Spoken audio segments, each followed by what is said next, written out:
nandito ka muna, nakapagbasa ka naman ng Bible mo, nakapag-devotion ka na ba? Hayaan mo munang basahan kita ng salita ng Panginoon. Sabi sa Philippians 4 verse 13, lahat ng ito ay magagawa ko dahil sa lakas na kaloob sa akin ni Kristo. Mga kapatid, napaka-importante ng Bible verse na ito para sa atin. Kasi minsan ang observation natin dito sa verse na ito, ang tingin natin sa verse na ito ay parang magic wand para makuha lahat ng gusto natin. Pero sa totoo lang, isinulat ito ni Paul habang nasa rutan siya. So mga kapatid, isinulat to ni Paul habang nasa rutan siya, sa bilangguan siya. So kapag nasa bilangguan ka, syempre papahirapan ka. Ganun ang ginawa kay Paul. Talagang pinahirapan siya, talagang nakaramdam siya ng matinding hirap.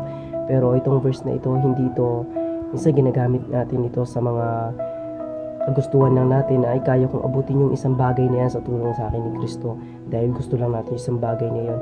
Pero ang ibig sabihin talaga ng verse na ito, mga kapatid, yung mga nararanasan nating problema o sitwasyon sa buhay, hirap, bigat, pag-iyak, yan mga kapatid, lahat yan kinakaya natin dahil tinutulungan tayo ng ating Panginoon na si Jesucristo.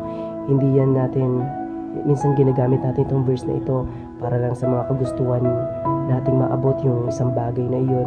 Pero mga kapatid, mas maganda gamitin itong verse na ito sa mga sitwasyon na nangyari sa ating buhay. Pinapaiwatig nito na minimisahe na ito sa ating mga kapatid na kinakaya natin yung isang bagay o problema o sitwasyon sa buhay dahil sa tulong ni Kristo, mga kapatid.